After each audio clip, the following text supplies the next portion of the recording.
अस्सलामुअलैकुम everyone, back again. तो आज का हमारा लेक्चर है, टॉपिक हमारा है double helical structure of DNA which was proposed by Watson Crick, और इसको हम वाटसन क्रिक मॉडल भी कहते हैं। ओके, कल मैंने आपको बताया था, आई हैव टोल्ड यू कि किस तरह से डीएनए फॉर्म होता है। आई हैव टोल्ड यू कि DNA is made up of 3 components. मैंने बार बार रिपीट किया था, मैं दोबारा आपको रिपीट कर देती हूँ ताकि रिमाइंड हो जाए एक बार। The first component was 5 carbon sugar, the second component was phosphate group, and the third component was nitrogenous base. ठीक है, ये इन 3 कंपोनेंट्स के बारे में मैंने आपको बताया था। ओके, अब इन 3 कंपोनेंट्स, ये 3 कंपोनेंट्स मिलके न्यूक्लियोटाइड का एक मॉलिक्यूल बनाते हैं। ठीक है, जब न्यूक्लियोटाइड का एक मॉलिक्यूल फॉर्म हो जाता है तो वो दूसरे न्यूक्लियोटाइड के मॉलिक्यूल के साथ कनेक्ट करता है। किस चीज़ की हेल्प साथ? आई हैव टोल्ड यू कि फॉस्फोडाइस्टर बॉन्ड फॉर्म होता है दोनों न्यूक्लियोटाइड्स के दरमियान, और दोनों न्यूक्लियोटाइड्स आपस में कनेक्ट हो जाते हैं। ठीक है, इसी तरह से तीसरा न्यूक्लियोटाइड भी आके उनके साथ कनेक्ट हो जाता है, दोबारा एक फॉस्फोडाइस्टर बॉन्ड बनता है। ठीक है, इस तरह से so many nucleotides are connected to each other and they form a polynucleotide chain. Poly means many, बहुत सारे न्यूक्लियोटाइड्स मिलके एक चेन बना देंगे। ठीक है, इस तरह से दूसरी चेन भी बनेगी, बहुत सारे न्यूक्लियोटाइड्स आपस में कनेक्टेड होंगे फॉस्फोडाइस्टर बॉन्ड की हेल्प साथ, और 2 चेन्स बन जाएंगी। ठीक है, 2 चेन्स। अब आपको यहाँ पर डायग्राम से भी शो हो रहा है कि डीएनए के अंदर 2 चेन्स होती हैं। ठीक है, एक ये हो गया पोलीन्यूक्लियोटाइड की चेन। ठीक है, and this one is the second polynucleotide chain. ठीक हो गया, 2 पोलीन्यूक्लियोटाइड चेन्स हैं।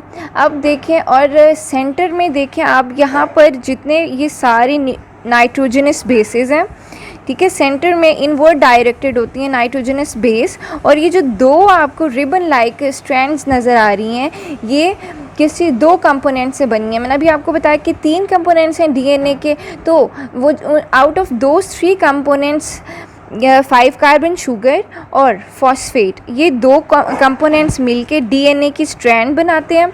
और जो थर्ड कंपोनेंट हमारे पास है नाइट्रोजनस बेस, वो इनवर्ड डायरेक्टेड होता है। ठीक है, इस तरह से, और दूसरी स्ट्रैंड का भी इसी तरह से है। ठीक है, देखिए दूसरी स्ट्रैंड का ये 5 कार्बन शुगर हो गई और ये फॉस्फेट ग्रुप हो गया। ये दोनों मिलकर ये हमारे स्ट्रैंड बना रहे हैं। और जो थर्ड कंपोनेंट हमारा था नाइट्रोजनस बेस, वो इनवर्ड डायरेक्टेड होता है। ठीक है, इसको हम शुगर फॉस्फेट बैकबोन भी कहते हैं स्ट्रैंड को। ठीक हो गया, अच्छा चलें, now let's move towards Watson Crick model. इन्होंने क्या रिप्रेजेंट किया था? डबल हेलिकल स्ट्रक्चर, कि किस तरह से 2 पोलीन्यूक्लियोटाइड चेन्स आपस में हेलिकल स्ट्रक्चर बनाते हैं। हेलिकल स्ट्रक्चर्स मीन्स कि 2 डबल हेलिकल स्ट्रक्चर हैं, 2 स्ट्रैंड्स मिलकर डबल 2 हेलिकल, कि भाई आपस में क्या हो जाएंगी। हेलिकल मीन्स कॉइल लाइक या फिर स्पाइरल लाइक, कि भाई आपस में spring like, 2 spring like strands आपस में कनेक्ट हो जाएंगी। ठीक हो गया, अच्छा अब देखते हैं कि किस तरह से डबल हेलिकल स्ट्रक्चर बनता है। In 1953 James Watson and Francis Crick, 2 young researchers in university of Cambridge, ठीक है, कहाँ पर ये रिसर्च वर्क किया इन्होंने? कैम्ब्रिज में किया। Worked out on the structure of DNA, इन्होंने क्या किया? डीएनए के स्ट्रक्चर के ऊपर एक्सपेरिमेंट्स परफॉर्म किए। कहाँ पर किए? यूनिवर्सिटी ऑफ कैम्ब्रिज में। कब किए? 1953 में। ठीक हो गया, DNA molecule and propose a model of DNA structure, और उन्होंने क्या किया? डीएनए के स्ट्रक्चर के ऊपर एक एक्सपेरिमेंट परफॉर्म किया और उसका स्ट्रक्चर को प्रपोज किया, सबके सामने पेश किया। ठीक है, तो क्या देखा उन्होंने? अपेरेंटली क्यों परफॉर्म किया था उन्होंने एक्सपेरिमेंट? ताकि वो ये देखें कि डीएनए अपेरेंटली किस तरह से दिखता है, उसका अपीयरेंस किस तरह का है। ठीक है, तो उन्होंने क्या क्या देखा, उनकी ये एक्सपेरिमेंट के इम्पॉर्टेंट पॉइंट्स हम फॉलोइंग पढ़ेंगे। First point was double helix. ठीक है, 2 स्ट्रैंड्स होंगी और वो हेलिक्स, आई टोल्ड यू कि कॉइल लाइक स्ट्रक्चर फॉर्म करेंगी।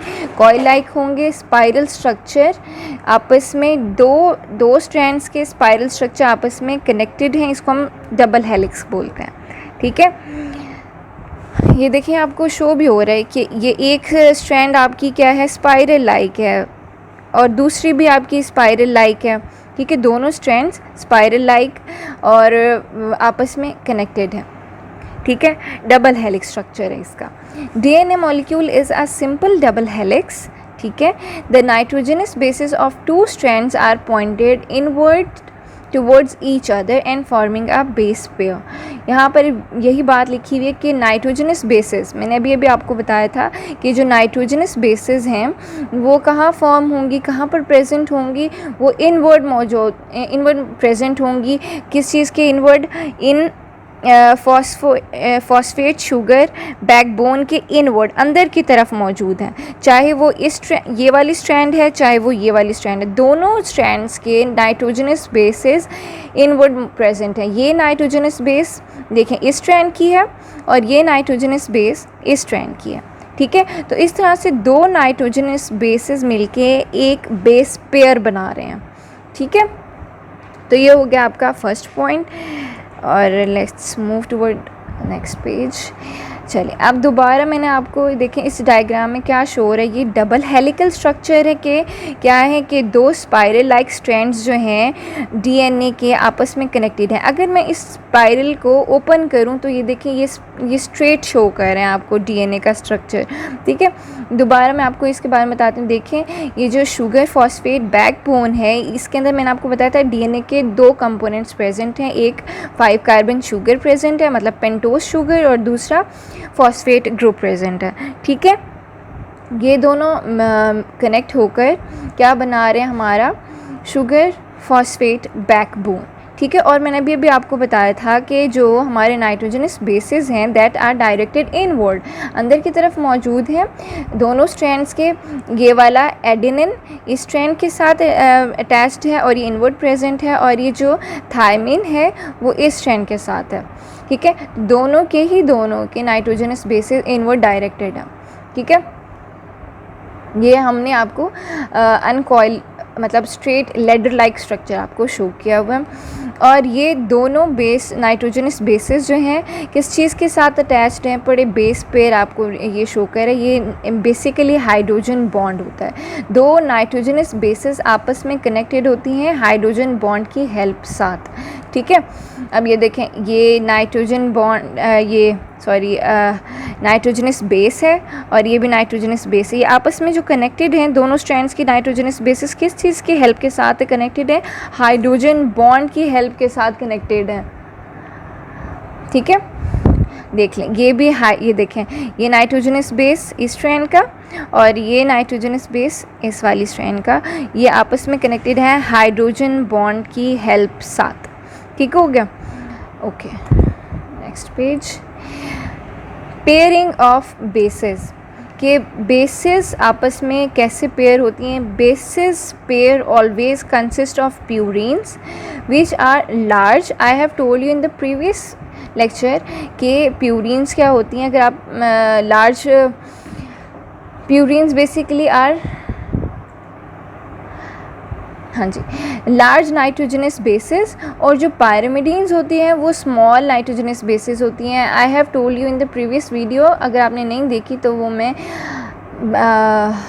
आई बटन में ड्रॉप कर दूंगी लिंक, आप देख लीजिएगा। ठीक है, अच्छा मैंने आपको बताया था कि क्यों प्यूरिन्स को हम लार्ज नाइट्रोजनस बेसिस कहते हैं और क्यों पायरामिडीन्स को हम स्मॉल नाइट्रोजनस बेसिस कहते हैं। बिकॉज प्यूरिन्स को हम लार्ज नाइट्रोजनस बेसिस इसलिए कहते हैं क्योंकि इसके अंदर 2 रिंग्स प्रेजेंट होती हैं। ठीक है, और पायरामिडीन्स में सिंगल रिंग प्रेजेंट होती है। ठीक है, इस वजह से ये एक इसको हम स्मॉल नाइट्रोजनस बेस कहते हैं। Keeping the diameter of the molecule a constant 2 nanometre. अच्छा हाँ, डीएनए का जो डायमीटर है वो 2 नैनोमीटर है। देखिए यहाँ पर मेंशन है कि टोटल एरिया कितना होता है जो 2 नैनोमीटर है। मतलब देखें इस स्ट्रैंड और इस स्ट्रैंड के दरमियान का डिस्टेंस सिर्फ और सिर्फ 2 नैनोमीटर है। ठीक है, डीएनए का टोटल डायमीटर कितना हुआ? 2 नैनोमीटर। ठीक है, इससे ज़्यादा नहीं हो सकता और ना ही इससे कम नहीं हो सकता। ठीक है, बिल्कुल भी नहीं, इतना ही रहता है हमेशा। अच्छा आगे चलें, ये देखें इस डायग्राम को देखते हैं। ये एक स्ट्रैंड दूसरी स्ट्रैंड। ठीक है। ये इनवर्ड जो डायरेक्टेड है नाइट्रोजनस बेसिस है और ये आपस में कनेक्टेड है हाइड्रोजन बॉन्ड की हेल्प के साथ। आई हैव टोल्ड यू बिफोर। अच्छा, अब वन कंप्लीट टर्न वो कहते हैं 34 एंगस्ट्रॉम के इक्वल है, मतलब ये एक स्पाइरल और ये दूसरा स्पाइरल, ये पूरा एक टर्न 34 एंगस्ट्रॉम। और ये देखें ये जो है ये बड़े वाला गैप है और यहाँ पे देखें ये स्मॉल ग्रूव है, ठीक है। ये छोटा है, हर एक स्पाइरल में देखेंगे कि एक मेजर एक बड़े वाला ग्रूव होगा, मेजर ग्रूव होगा। ये देखें एक बड़ा सा गड्ढा और ये देखें आगे देखें स्मॉल ग्रूव है पड़ा, ठीक है।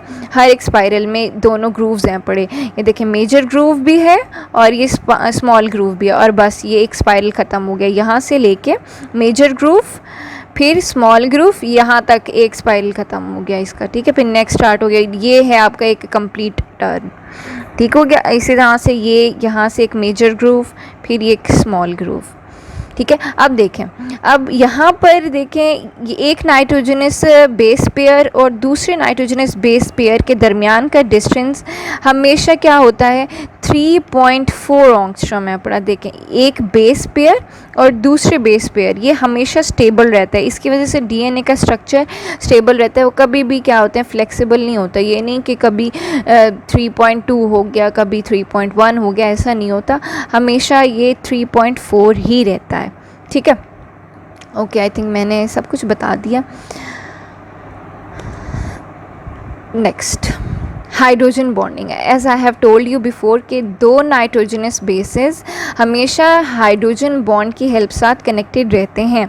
अब सवाल ये पैदा होता है कि कितने हाइड्रोजन बॉन्ड्स प्रेजेंट हैं, किस तरह से हैं। अभी मैं आपको आंसर करती हूँ।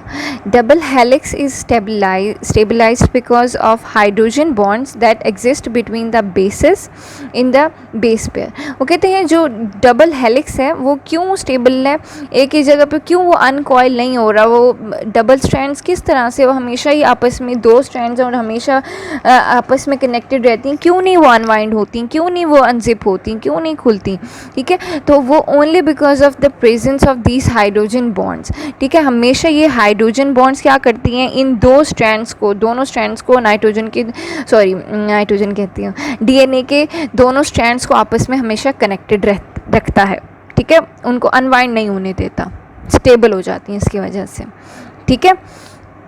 और वो हाइड्रोजन बॉन्ड्स कहाँ पर मौजूद हैं, दो नाइट्रोजनस बेसिस के दरमियान मौजूद हैं। ये देखें ये एडेनिन हो गया, ये हो गया थायमीन, इन दोनों के दरमियान हाइड्रोजन बॉन्ड्स हैं, ठीक है।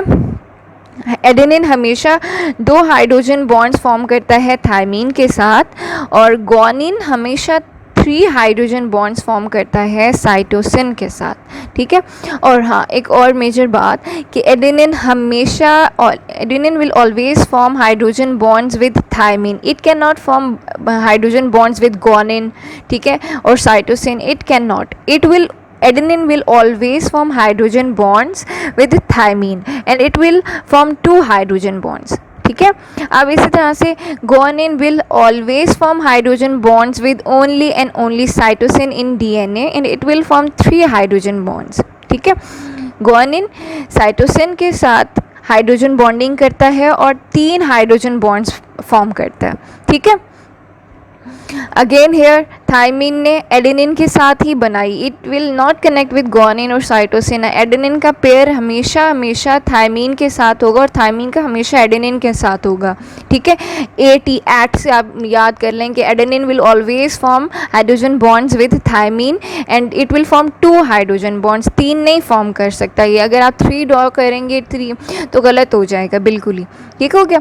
और ये आपका शुगर फॉस्फेट वो बनी हुई है, बैकबोन बनी हुई है। देखें ये शुगर है और इसके कार्बन 3 पर as I have told you before कि हमारे कार्बन 3 पर फॉस्फेट ग्रुप अटैच होता है और जो है कार्बन 3 पर हाइड्रोक्साइल ग्रुप अटैच होता है, OH ग्रुप अटैच होता है जो कि क्या करता है फॉस्फेट ग्रुप के साथ बॉन्ड बनाता है, ठीक है।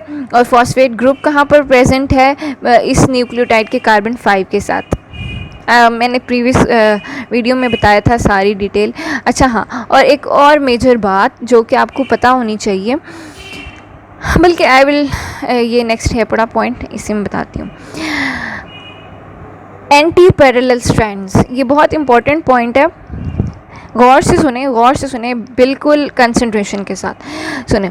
एंटी पैरेलल स्ट्रैंड, ये बहुत समझने वाली बात है, अगर आप गौर से नहीं सुनेंगे तो आपको समझ नहीं आएगा कि किस तरह से ये एंटी पैरेलल स्ट्रैंड्स बना रहे हैं। एंटी मतलब क्या है, एक तो होता है पैरेलल, बिल्कुल सेम डायरेक्शन में, यहाँ पर अगर इसका क्या है 5 पॉइंट है तो क्या हो इसका भी 5 पॉइंट हो, वो होता है पैरेलल। एंटी का क्या मतलब है कि उलट है पड़ा, एक स्ट्रैंड 5 से शुरू है तो दूसरा कहाँ से शुरू है 3 से शुरू है, ठीक है। तो ये एंटी पैरेलल, एक का मतलब एक सीधा तो दूसरा उल्टा, ठीक है, ऑपोजिट, ठीक हो गया। अच्छा, अब सुने मेरी बात, गौर से सुने कि किस तरह से ये एंटी पैरेलल है, कैसे ये 5 पॉइंट है और कैसे ये 3 यहाँ पर पॉइंट आ रहे हैं और ऐसा क्यों है। A duplex of DNA molecule composed of 2 anti-parallel straight, one chain running from 3 to 5 and the other 5 to 3. वो कहते हैं कि जो डीएनए का डुप्लेक्स है, 2 डीएनए के जो स्ट्रैंड्स हैं वो कैसे 2 एंटी पैरेलल स्ट्रैंड्स, मैंने आपको ये तो बताया था कि 2 स्ट्रैंड्स हैं, लेकिन मैंने ये नहीं कभी बताया कि एंटी पैरेलल स्ट्रैंड्स हैं। एंटी पैरेलल बेसिकली क्या है पढ़ा, ठीक है। वो कहते हैं एक चेन जो है कहाँ से रन हो रही है 3 to 5 पॉइंट, और जो दूसरी चेन आपकी है वो 5 to 3 पॉइंट। अब देखें, अभी कह रहे थे ना कि एक चेन आपकी 3 से रन होना स्टार्ट हो रही है और वो 5 तक जा रही है, ये इसका देखें, ये 3 से स्टार्ट हुई है और 3 to 5 यहाँ पर एंड हो रहा है इसका। इसी तरह से जो कह रहे थे वो कह रहे थे सेकेंड जो आपकी होगी वो 5 to 3 होगी, ठीक है। ये देखें, ये 5 और ये एंड हो रही है 3 पॉइंट पे, ठीक है। अब सुने ऐसा क्यों है। सबसे पहले तो ये 5 और 3 का किस्सा होता क्या, ये 5 क्यों है ये बताती हूँ। पहले यहाँ पर देखें, हमारे यहाँ पर कार्बन 5th कार्बन पर फॉस्फेट ग्रुप हमारा फ्री प्रेजेंट है, ठीक है। इसका मतलब ये है कि अगर हमारा दूसरा न्यूक्लियोटाइड आएगा तो उसका हाइड्रोक्साइल ग्रुप के साथ ये क्या कर लेगा, बॉन्ड फॉर्म कर लेगा, फॉस्फोडाइस्टर बॉन्ड फॉर्म हो जाएगा और क्या हो जाएगा, एक और नाइट्रोजन ग्रुप यहाँ पर ऐड हो जाएगा, ठीक है। और दूसरी तरफ देखें, मैंने आपको कल बताया था कि डीएनए की स्ट्रैंड में हमेशा हमेशा हमेशा एक एंड पर फॉस्फेट ग्रुप फ्री होगा और दूसरी एंड पर हाइड्रोक्साइल ग्रुप फ्री होगा।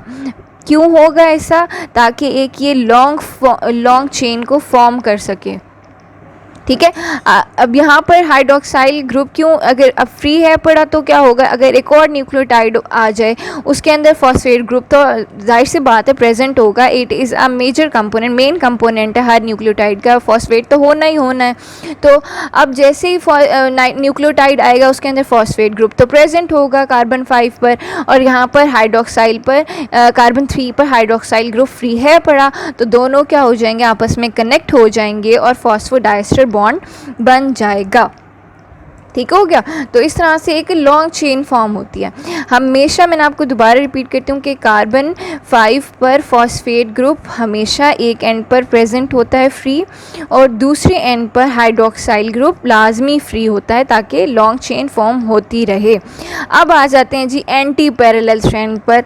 ये तो बिल्कुल थी सीधी। अब ये एंटी क्यों है यहाँ पे, अब देखें क्योंकि चेन तो सेम है, यहाँ पर भी क्या हो सकता था 5 ही आना चाहिए था, यहाँ पर 3 आना चाहिए था, लेकिन हमने एंटी पैरेलल क्यों लिए, कुदरत ने ऐसा क्यों रखा है, अल्लाह ताला ने हमें ऐसा क्यों क्रिएट किया कि देखें अगर हमारे पास इसी तरह की सेम पैरेलल होती, मतलब अगर यहाँ पर भी 5 एंड होता और यहाँ पर 3 एंड होता तो क्या होता, हमारे ये जो हमारा नाइट्रोजनस बेस है वो इस तरफ आ जाता। जैसे हमारा एडेनिन हमारे राइट साइड पर है ना, यहाँ पर एडेनिन राइट साइड पे, अगर ये बिल्कुल सीधा होता, ठीक है, तो यहाँ पर एडेनिन आ जाता, राइट साइड पे आ जाता, तो इन दोनों के दरमियान में बॉन्ड ना बनता। अब देखें क्या हुआ, कुदरत ने एक स्ट्रैंड को सीधा रखा, दूसरी स्ट्रैंड को क्या कर दिया, उसके ऑपोजिट डायरेक्शन में बनाया। अब देखिए यहाँ पे आपका जो 5 कार्बन शुगर है वो क्या है, ऑपोजिट डायरेक्शन में उल्टा बना हुआ है, नीचे की तरफ बना हुआ है, ठीक है। अब देखें इसका 5 कार्बन नीचे की तरफ आ रहा है और यहाँ पे इसका फॉस्फेट ग्रुप है और यहाँ पर इसका हाइड्रोक्साइल ग्रुप है और ये आपस में कनेक्ट होके ये फॉस्फोडाइस्टर बॉन्ड बना रहे हैं। ठीक है, तो अब देखें यहाँ पर इसका हाइड्रोक्साइल कार्बन 3 पर हाइड्रोक्साइल ग्रुप फ्री है, इस वजह से ये एंड इसका 3 एंड कहलाता है। ठीक है, और यहाँ पर देखें इस तरफ यहाँ पर इसका कार्बन 5 पर फॉस्फेट ग्रुप फ्री है, इस वजह से हम इसको 5 एंड कहते हैं। ठीक है, और इसको मैंने अभी आपको रीज़न बताया कि ये ऑपोजिट स्ट्रैंड क्यों है, क्यों नहीं है सीधी, क्योंकि हमने क्या करना है, दोनों बेस पेयर्स को इनवर्ड डायरेक्ट करना है। अगर हमारा ये ऑपोजिट ना होती ये वाली स्ट्रैंड, तो ये वाले हमारे जो बेस पेयर्स हैं ये इनवर्ड ना आती, ये आउटवर्ड प्रेजेंट होती, राइट साइड पर प्रेजेंट होती। अब तो ये लेफ़्ट साइड पर हैं ताकि क्या हो जाए, दोनों बेसिस आपस में कनेक्ट हो जाएं और क्या हो जाएं, दोनों डीएनए के स्ट्रैंड्स आपस में कनेक्ट हो जाएं। ठीक है, कनेक्ट होंगी तभी तो हमारा डबल हेलिकल स्ट्रक्चर बनेगा, दोनों स्ट्रैंड्स आपस में कनेक्ट होंगी तो। ठीक है, अगर नहीं होंगी तो फिर जाहिर सी बात है फिर नहीं बन सकेगा। ओके, नेक्स्ट हमारा पॉइंट है base pairs are parallel. The base pair are parallel and stack 0.34 nanometer apart as a result of hydrophobic interactions contributing to the overall stability of the molecule। यही बात अभी भी मैंने आपको बताई थी कि बेस पेयर्स के अंदर दरमियान में 0.34 नैनोमीटर का क्या होता है, फासला होता है। ये देखिए मैं आपको प्रीवियस डायग्राम दिखाती हूँ। मैंने अभी आपको बताया था कि बेस पेयर, ये एक बेस पेयर है। ठीक है, सपोज़ यहाँ पर एडेनिन है, यहाँ पे थायमीन है। ठीक है, और ये एक बेस पेयर हो गया और ये दूसरा बेस पेयर हो गया। ठीक है, ये सपोज करें कि साइटोसिन है और ये ग्वानिन है। अब इन दोनों बेस पेयर्स, एक ये ऊपर वाला बेस पेयर और ये दूसरा बेस पेयर, इन दोनों के दरमियान 3.4 नैनोमीटर का क्या है, डिस्टेंस है अभी। ठीक है, इन दोनों के दरमियान 0.34 का क्या है, डिस्टेंस है। हाँ, 0.34 ही कहते हैं, वहाँ पे ऑंगस्ट्रॉम में लिखा हुआ है, दैट्स वाई। ठीक है, as a result of hydrophobic interactions, इसकी वजह से क्या हो रही है, स्टेबल हो रहा है। मैंने आपको उस वक्त भी बताया था कि अगर नाइट्रोजनस बेसिस के दरमियान 0.34 नैनोमीटर का डिस्टेंस नहीं होगा तो वो क्या हो जाएंगे, उनका स्ट्रक्चर ख़राब हो जाएगा, तो हमारे डीएनए का डायमीटर भी सेम नहीं रहेगा, चेंज हो जाएगा। Okay, specific bonding between base pair, ये मैं आपको बात ऑलरेडी बता चुकी हूँ कि एडेनिन हमेशा किसके साथ बॉन्ड फॉर्म करेगा, थायमीन के साथ फॉर्म करेगा। और कितने बॉन्ड्स, हाइड्रोजन बॉन्ड्स फॉर्म करता है, 2 हाइड्रोजन बॉन्ड्स फॉर्म करता है। अच्छा, मैं रीड कर लेती हूँ। इन द डबल हेलिक्स में adenine forms 2 hydrogen bonds with thymine. Adenine 2 hydrogen bonds form करता है थायमीन के साथ, 3 नहीं कर सकता, 4 नहीं कर सकता, और हमेशा बॉन्ड किसके साथ फॉर्म करेगा, थायमीन के साथ। एडेनिन कभी भी किसी और नाइट्रोजनस बेस के साथ नहीं मिल सकता। ठीक है, ये नहीं हो सकता कि एडेनिन ने क्या कर लिया, 2 हाइड्रोजन बॉन्ड्स बना लिए साइटोसिन के साथ, तो ऐसा नहीं है। ठीक है, ये तो नहीं हो सकता, बिल्कुल भी नहीं हो सकता। ऐसा अगर मैं कहूँ कि अगर थायमीन अवेलेबल नहीं है तो आप क्या कर लें, वहाँ पर साइटोसिन आप एडजस्ट कर लें, तो ये नहीं चलेगा, कॉम्प्रोमाइज़ नहीं चलेगा। हमें चाहिए तो एडेनिन चाहिए, वरना हम किसी चीज़ के साथ भी एडजस्ट नहीं हो सकते। ठीक है, okay. While guanine forms 3 hydrogen bonds. अब ग्वानिन ने क्या फॉर्म किया है, कितने हाइड्रोजन बॉन्ड्स फॉर्म किए हैं, हम उसके अंदर भी फ्लेक्सिबल नहीं हो सकते। 3 हाइड्रोजन बॉन्ड्स फॉर्म किए तो 3 ही किए, और किसके साथ किए, साइटोसिन के साथ ही किए, और किसी के साथ नहीं कर सकता ये बॉन्ड फॉर्म। ठीक है, ये बॉन्ड स्पेसिफिक हैं, आप ये बिल्कुल भी इनको चेंज नहीं कर सकते। यहाँ पर दोबारा मैं आपको बता देती हूँ, पहले भी बताया, चलें कोई नहीं, याद हो जाएगा। अच्छा सुने, कि guanine will form 3 hydrogen bonds. Guanine is देखें डबल, हमारे पास रिंग्ड नाइट्रोजनस बेस है, और ये 3 हाइड्रोजन बॉन्ड्स फॉर्म करेगा किसके साथ, साइटोसिन के साथ, which is a single ringed nitrogenous base. Okay, अच्छा, इसी तरह से यहाँ पर दोबारा वही बात आ रही है। Thymine will form 2 hydrogen bonds with adenine. Adenine is a two ringed structure nitrogenous base. अच्छा, अब यहाँ पर देखें, adenine will not form proper hydrogen bonds with cytosine and guanine will not form hydrogen bond with thymine. मैंने भी बताया था ना कि एडेनिन हाइड्रोजन बॉन्ड नहीं फॉर्म करेगा साइटोसिन के साथ, ठीक है, फॉर्म करेगा एडेनिन तो सिर्फ और सिर्फ थायमीन के साथ, ठीक है। तो आगे चलते हैं। Because of this base pairing adenine and thymine will always occur in the same proportion. इसी वजह से क्या होता है कि एडेनिन और थायमीन हमेशा इक्वल अमाउंट में मौजूद है।